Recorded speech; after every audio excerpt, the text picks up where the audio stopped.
찬양이 내질르면서 끝나면 박수가 크게 나오고 아멘 하면서 살짝 끝나면 박수 살살 치고, 마음은 그렇지 않죠?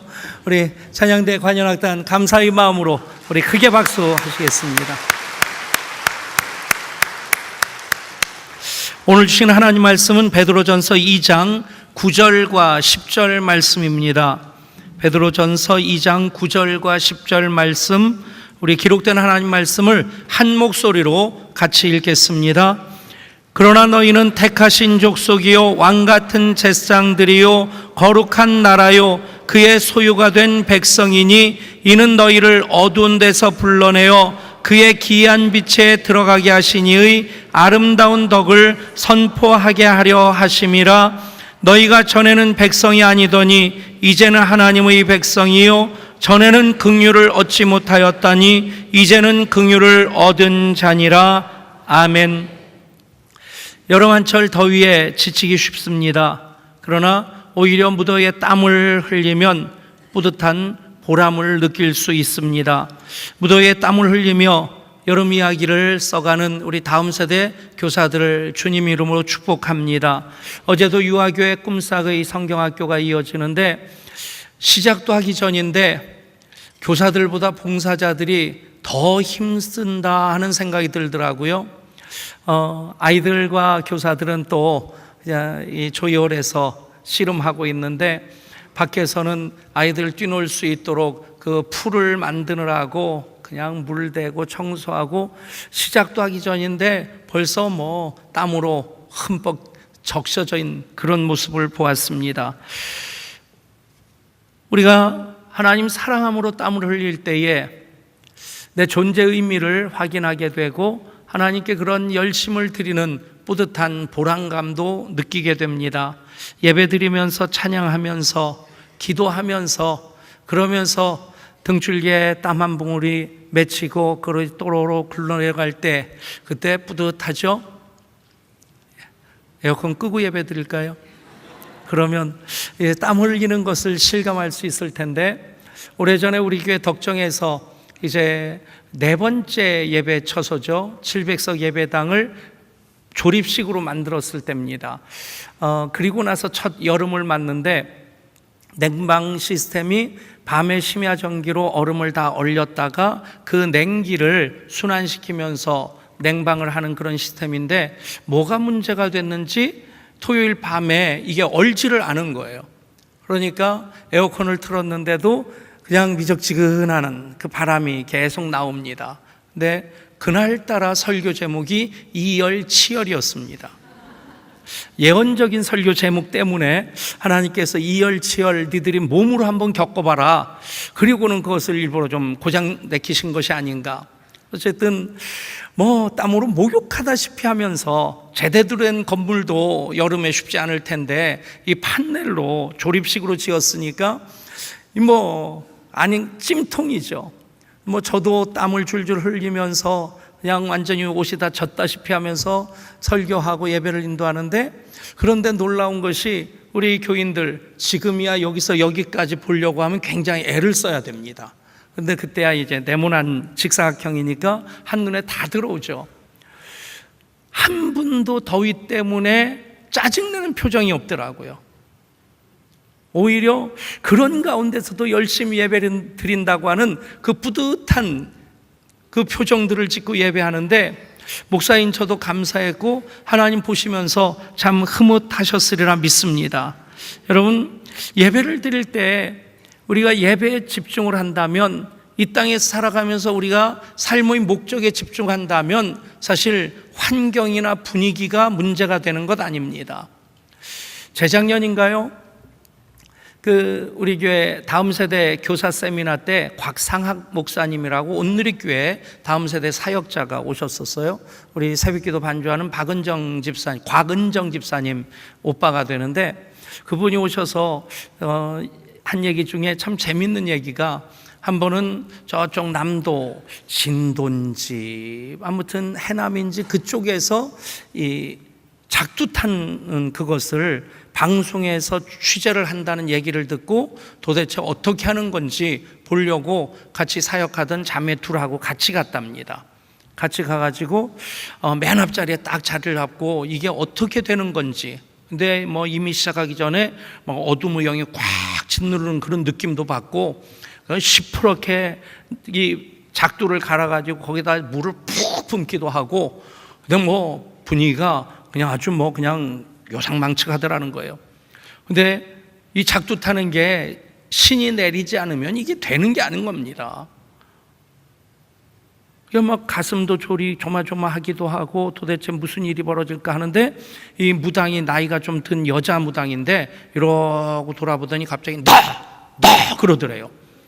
누구를 지적했냐면 바로 그때 같이 왔던 두 자매.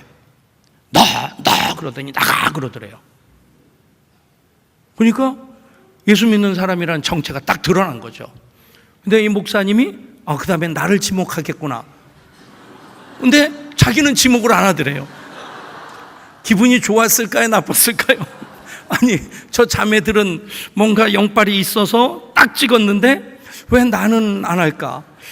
근데 그냥 혼자 생각에 이것을 이제 분명히 지켜보고 나름대로 사역하는데 악한 영들의, 어둠의 영들의 역사를 증거하게 하기 위해서 하나님이 나를 이렇게 감싸주셨구나 하는 고백은 하는데 그분 생각이고, 어쨌든 그러고 지켜보고는 이 친구들이 뭐 하고 있나 걱정이 돼서 끝난 다음에 가보니까 쫓겨나가지고 한쪽 구석에 앉아서 둘이 손 붙잡고 부흥회를 하고 있더래요. 그리고 고백이 목사님 너무 감사해요. 전 무당이 우리 예수 믿는 사람인 줄 알았잖아요. 여러분, 예수 믿는 사람이면 환난과 핍박 가운데서도 쫓겨나도 언제나 기쁨이 있고 그 가운데서 오히려 찬양할 수 있는 겁니다. 아멘. 바울이 그렇게 살지 않았습니까? 바울이 얼마나 많은 환난과 핍박 가운데 그 선교 사역을 이어갑니까? 고린도 후서 11장에 보면 그 당한 환난의 목록이 쭉 나와 있는데 유대인들에게 하나 가만 40에서 하나 가만매를 5번 맞습니다. 그리고 태장으로 3번을 맞고 돌로 1번을 맞고 그리고 3번 파선하고 일주일을 깊은 바다에서 그렇게 지내고, 그런데 요동하지 않습니다. 마이신 중에 제일 효력이 있는 마이싱이 뭔지 아십니까? 까딱 도로 마이싱이랍니다. 그 마이싱을 먹으면 까딱없이 버텨낸대요. 언제나 오뚜기처럼 도로 딱딱 선답니다. 근데 이건 약국에서 팔질 않습니다. 우리가 하나님을 믿는 믿음 가지고 하나님 주시는 능력으로 살아가면 환난과 핍박이 문제가 아닙니다. 바울 서신이라든가 사도행전을 읽어보면 바울이 그토록 많은 환난을 당하는데, 죽을 뻔한 위기를 그렇게 많이 당하는데 단 한 번도 그것 때문에 불평하고 원망하거나 자기를 돌로 치고 태장으로 때린 사람들을 향해서 불편한 심기를 단 한 번도 눈꽃만큼도 나타내 보이질 않습니다. 왜 그럴 수 있었을까? 나는 이방인의 사도로 부르심을 받았다. 저 사람들이 나를 아무리 핍박하고 돌로 때리고 한다 할지라도 저 사람들에게 나는 복음을 전해야 될 사람이다. 그것이 내 사명이고 내 존재 이유다. 자기 정체성을 분명히 알고 있었기 때문에 불평하고 원망하려고 한다면 100번, 1000번, 만 번을 해도 부족할 텐데 단 한 번도 불편한 기색을 보이질 않습니다. 여러분, 내가 누구인가? 이 질문을 오늘 말씀을 통해서 답을 찾고자 합니다. 2017년 하반기를 지난 주일 성찬식으로부터 시작했습니다. 오늘 나는 누구인가에 대한 우리 신분에 대한 하나님의 말씀으로 답을 찾고, 그리고 계속해서 7월 한 달 동안 우리의 사명, 비전, 그리고 우리의 일터에서 왕같은 제사장으로 어떻게 살아갈 것인가, 하나님 말씀을 같이 듣고자 합니다. 나는 누구인가? 자기 정체성의 질문이죠. 나는 누구인가 하는 시를 본 회포 목사님이 썼습니다. 이분이 히틀러의 포갑 정치하에서 유명한 얘기를 합니다. 미친 사람이 버스를 몰고 다니면서 많은 사람들을 죽게 하고 다치게 할 때 교회가 다친 사람 치료해주고 죽은 사람 장례 치러주는 것이 교회의 사명이냐? 교회는 그 버스를 더 이상 달리지 못하도록 멈추게 하고 그 미친 운전자를 운전석에서 끌어내서 더 이상 사상자가 발생하지 않도록 막는 것이 교회의 사명이다. 행동하는 신앙인으로서 그 고백을 하고 40대 초반에 교수대에서 형장의 이슬로 사라지지만 그분이 남긴 신학적인 저서는 그 시대 가운데 가장 탁월한 신학자로서 인정받기에 조금도 부족하지 않습니다. 그분이 감옥에서 나는 누구인가 하는 시를 씁니다. 나는 누구인가? 그들이 종종 말하기를 나는 감방에서 걸어 나올 때에 마치 왕이 자기 성에서 걸어 나오듯 침착하고 활기차고 당당하다고 한다. 나는 누구인가? 그들이 종종 말하기를 나는 간수에게 말을 걸 때에 마치 내게 명령하는 권한이라도 있는 듯 자유롭고 다정하고 분명하다고 한다. 나는 누구인가? 그들이 또한 말하기를 나는 불행한 날들을 견디면서 마치 승리에 익숙한 자와 같이 평화롭고 미소 지으며 자연스럽다고 한다. 나는 누구인가? 이것인가 저것인가? 오늘은 이런 인간이고 내일은 다른 인간인가? 아니면 동시에 둘 다인가? 타인 앞에서는 위선자이고 자기 자신 앞에서는 경멸할 수밖에 없는 가련한 약자인가? 나는 누구인가? 이 고독한 물음이 나를 비웃는다. 하지만 내가 누구이든 신은 안다. 내가 그의 것임을. 비슷한 시대적인 고민을 끌어안고 민족 시인으로 살았던 30대의 짧은 생을 마감했던 시인 윤동주는 자화상이라는 시를 통해 자기 자신이 어떤 존재인지에 대해서 질문을 합니다. 산모퉁이를 돌아 논가 외딴 우물을 홀로 찾아가선 가만히 들여다 봅니다. 우물 속에는 달이 밝고 구름이 흐르고 하늘이 펼치고 파란 바람이 불고 가을이 있습니다. 그리고 한 사나이가 있습니다. 어쩐지 그 사나이가 미워져 돌아갑니다. 돌아가다 생각하니 그 사나이가 가엾어집니다. 도로가 들여다보니 사나이는 그대로 있습니다. 다시 그 사나이가 미워져 돌아갑니다. 돌아가다 생각하니 그 사나이가 그리워집니다. 우물 속에는 달이 밝고 구름이 흐르고 하늘이 펼치고 파란 바람이 불고 가을이 있고 추억처럼 사나이가 있습니다. 일제시대 혹은 히틀러의 포갑정치 하에서 그 시대를 신앙으로 고민하면서 끌어안았던 그 모습이 보네퍼 목사님의 나는 누구인가 그 시 속에 담겨져 있고 윤동주의 자화상 그 시 속에 고스란히 담겨 있습니다. 오늘 말씀에도 그리스도인인 우리들의 나는 누구인가에 대한 답이 고스란히 담겨져 있습니다. 오늘 이 말씀이 우리 모두의 자화상이 됩니다. 오늘 말씀을 통해서 이 시대를 살아가는 그리스도인으로 어떻게 살아갈 것인가 고민하는 우리들에게 너의 모습은 이것이다. 너는 이런 존재다. 성경은 단정적으로 분명히 말씀하고 있습니다. 무엇입니까? 너희는 택하신 족속이요 왕같은 제상이며 거룩한 나라요 하나님의 소유된 백성이라. 아멘. 여러분, 이것이 나는 누구인가에 대한 답인 것을 믿으시기를 바랍니다. 이것이 우리들의 자화상인 것을 믿으시기를 바랍니다. 너희는 택하신 족속이라.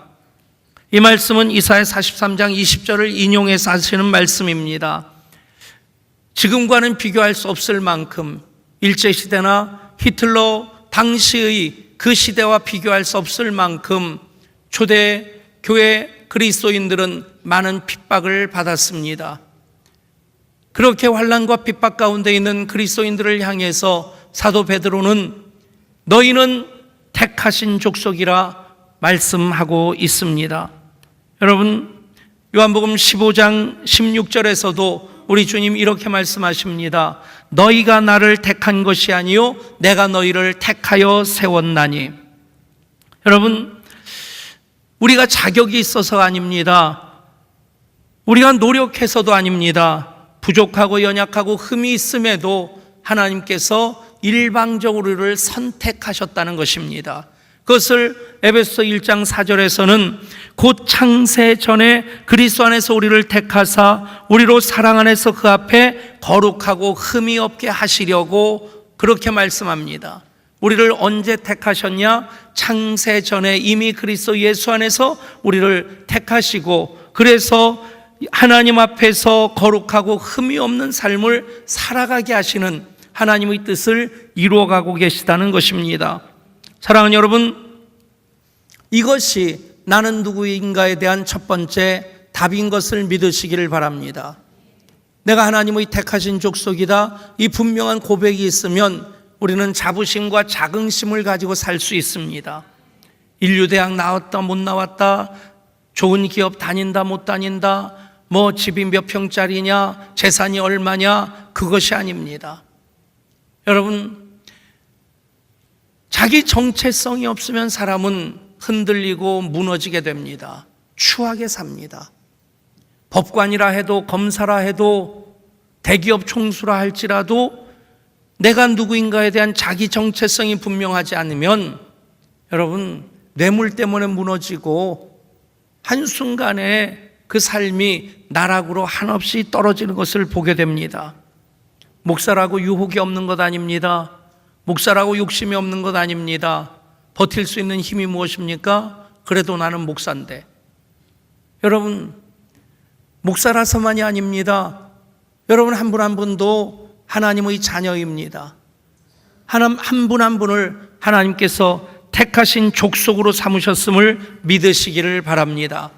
두 번째, 왕 같은 제상이라고 말씀합니다. 이 말씀은 출애굽기 19장 6절에서 인용한 말씀입니다. 왕 같은 제상.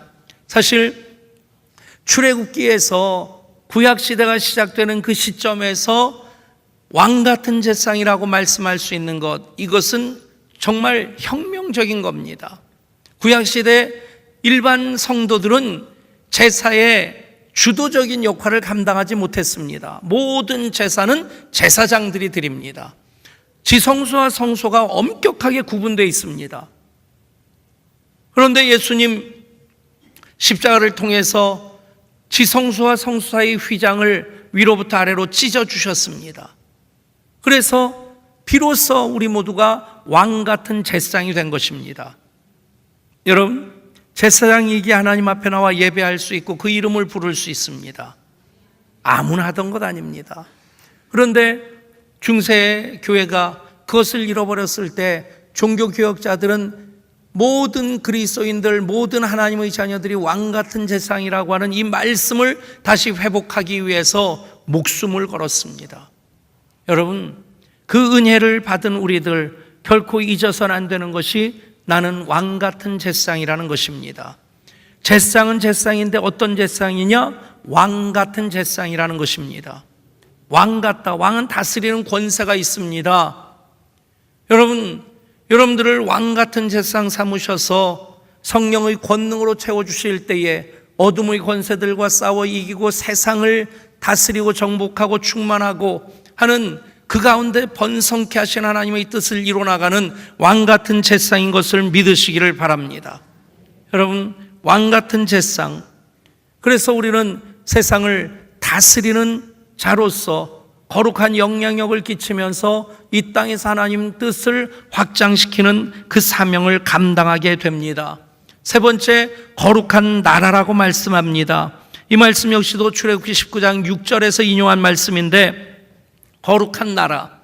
여러분, 나라를 얘기할 때, 국가를 얘기할 때 세 가지 조건이 있어야지 나라로서 인정을 받습니다. 첫 번째는 국토고, 그리고 또 국민이고, 또 하나는 주권입니다. 우리나라가 일제 36년 압제를 당할 때 우리 땅에서 우리나라 사람들이 사는데도 주권이 없으니까 식민지로 전락해서 자기 말도 쓰지 못하고 이름도 바꿔야 되는, 아직까지 해결이 안 된 것이 이 정신대 문제, 아직까지 일본과의 관계 속에서 그 해결이 안 되고 미완의 과제로 남아 있습니다. 여러분, 주권 하나 잃어버려도 나라 구실 못한다는 얘기입니다.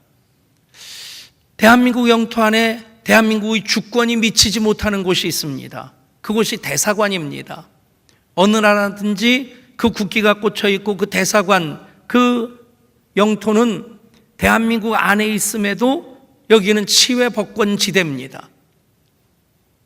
우리가 이 땅에 살고 있습니다. 대한민국 국민으로 살고 있습니다.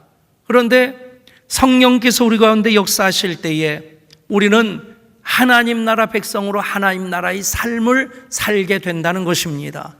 마태복음 12장 28절에서 내가 하나님의 성령을 힘입어 귀신을 쫓아내는 것이면 하나님의 나라가 이미 너희에게 임하였느니라. 아멘.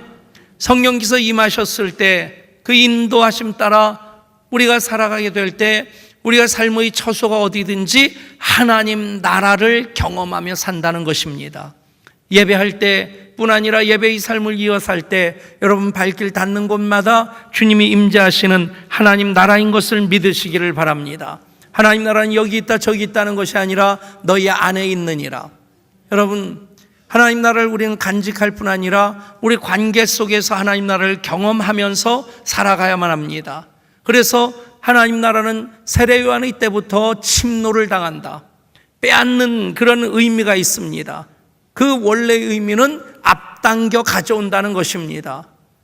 예수님이 재림하신 이후에 우리가 천국 간 다음에 경험하는 그 하나님 나라가 아니라 지금 우리가 하나님 자녀로 살아갈 때 그 하나님 나라를 잡아당겨서 지금 경험하며 사는 것, 그것이 하나님 나라가 세례 요한의 때부터 침노당한다는 의미인 것을 믿으시기를 바랍니다.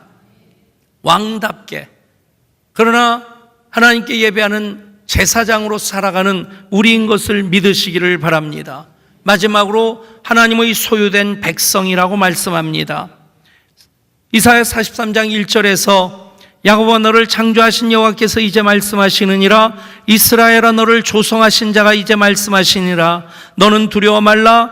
내가 너를 구속하였고 내가 너를 지명하여 불렀나니 너는 내 것이라.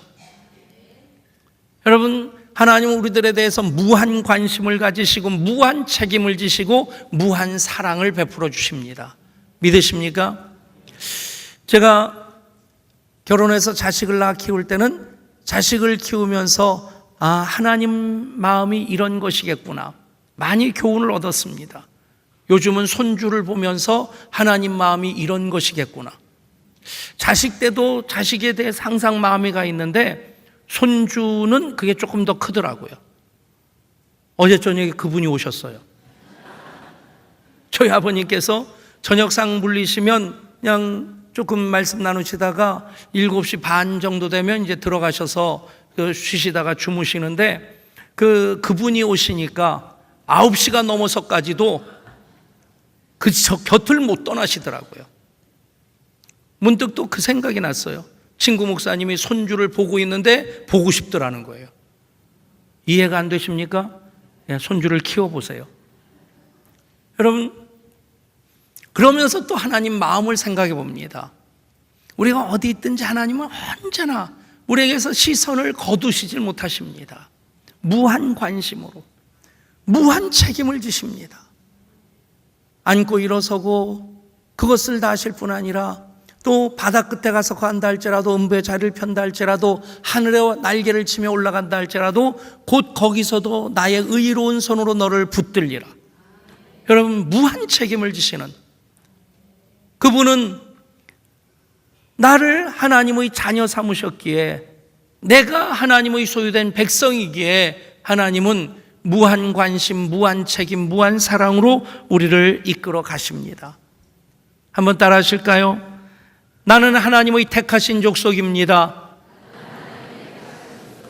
좀 실감나게 가슴을 좀 치시면서, 나는 하나님의 택하신 족속입니다. 나는 왕같은 제사장입니다. 나는 거룩한 나라입니다. 나는 하나님의 소유된 백성입니다. 이것이 나는 누구인가에 대한 답입니다. 이것이 우리의 자화상입니다. 여러분, 지난 주일 우리가 하반기를 시작하면서 성찬으로부터 시작했습니다. 이제 오늘 말씀을 통해서 나는 누구인가에 대한 답을 얻었습니다. 그렇다면 이제 후반기를 어떻게 살아갈 것인가에 대한 고민을 해야 됩니다. 왕 같은 제사장답게 살아가신 여러분 될 수 있기를 소원합니다. 사역이든 비전이든 일터에서든 언제나 왕 같은 제사장답게 살아가고자 한다면 우리는 더 하나님 의뢰할 수 있게 되고 더 하나님께 가까이 나갈 수 있게 되고 더 순종할 수 있게 되고 그 가운데 항상 기뻐하고 감사하면서 주와 같이 길 가는 것 즐거운 일 아닌가, 그 고백을 이어가게 될 줄 믿습니다. 안데르센의 미운 오리 새끼라는 동화 다 아시죠? 어미 오리가 알을 품었는데 다른 모든 알들은 부화가 되어서 이쁘고 깜찍한 새끼치고 밉게 생긴 건 아무것도 없더라고요. 직접 만져보진 못했지만 악어도 사자도 고슴도치도 새끼들은 이쁠 것 같아요. 어쨌든 부화가 됐는데 한 알만 부화가 안 되는 겁니다. 끝까지 포기하지 않고 어미닭이 것을 품었는데 거기에서 며칠 더 지난 다음에 한 마리의 새가 부화됐는데 다른 오리들하고는 생김새가 많이 다른, 크기도 다른, 그래서 미운 오리 새끼로 그렇게 구박을 받고 천대를 받고 많은 우여곡절 끝에 어느 날 그가 그토록 부러워했던 호수에서 헤엄을 치던 아름다운 백조들, 그 무리 가운데 가게 되었는데 그 무리들이 자기를 보고 손짓하면서 같이 지내자. 여러분, 자기가 백조인데도 불구하고 미운 오리 새끼처럼 살아간다면 자기가 누구인지 모르기 때문에 스스로 자기의 삶을 힘들게 만드는, 자초하는 어리석음이 될 수 있다는 얘기입니다. 여러분, 왜 우리를 택하신 족속이요 왕같은 제사장이며 거룩한 나라요 하나님의 소유된 백성으로 삼으셨습니까? 이는 너희를 어두운 데서 불러내어 그의 기이한 빛에 들어가게 하시니의 아름다운 덕을 선포하게 하려 하심이라. 여러분, 하나님의 영광을 위해서 그 아름다운 덕을 선포하게 하기 위해서 우리를 택하시고 왕같은 제사장 삼으시고 거룩한 나라요 하나님 소유된 백성 삼으셨음을 믿으시기를 바랍니다. 며칠 전 참 대단한 뉴스 하나를 봤어요. 삼성이 애플을 매출액이나 영업이익률에서 초월했다는 것입니다. 그리고 약자로 팽이라고 부르는 FANG, 미국의 4대 IT 그룹들, 페이스북, 아마존, 넷플릭스, 그리고 구글까지 이 전체를 합한 것보다 삼성의 그 매출액이 더 커졌다는 거예요. 안 기쁘십니까? 그렇게 삼성이 14조 원 영업이익을 냈어도 우리 주머니에 떨어지는 건 없죠. 그래도 그 삼성이 있어서 우리나라 경제가 운용이 되는 겁니다. 그 삼성 때문에 외국에 있는 모든 사람들이 샘송 코리아 그러는 겁니다. 여러분, 무지몽매한 어떤 사람들은 아직도 샘송이 일본 기업인 줄 아는 사람들도 있더라고요. 그럼에도 불구하고 삼성이라 한 기업 때문에 한국의 이미지가 높아지는 겁니다. 여러분, 우리가 어떤 사람입니까? 택하신 족속입니다. 왕같은 제사장입니다. 거룩한 나라입니다. 하나님의 소유된 백성입니다. 나로 인해서 하나님의 아름다운 덕이 선포되어지는 역사가 있기를 소원합니다. 그러면 무더운 여름 우리가 짜증낼 것 아니고 오히려 보람의 땀을 흘리면서 우리의 인생 어떻게 하나님의 기뻐하시는 일을 이룰 수 있을지, 맡겨주신 사역이든 나가야 될 비전이든 우리 일터에서든 계속해서 그 분명한 방향을 향해 좌로도 우로도 치우치지 아니하고 달려가게 될 줄 믿습니다. 그렇게 보람의 땀을 흘리며 표대를 향해 부르심의 상을 얻기까지 달려가시는 사랑하는 여러분 되시기를 주 예수 그리스도 이름으로 축복합니다. 하나님, 성찬으로 시작된 2017년 후반기, 이제 오늘 말씀을 통해 나는 누구인가에 대한 답을 얻었습니다. 더 당당하게 하시고 더 온전히 순종하게 하여 주시고 더 기뻐하시는 뜻을 위해 헌신할 수 있게 하여 주시옵소서. 그 귀한 빛에 들어가 계신 이 아름다운 덕을 선포하며 우리 교회가, 우리 모든 예양 가족들이, 이 땅의 교회들과 모든 그리스도인들이 하나님 기뻐하시는 뜻을 앞장서 이루어갈 수 있게 하여 주시옵소서. 우리 주 예수 그리스도 이름으로 간절히 기도드리옵소서.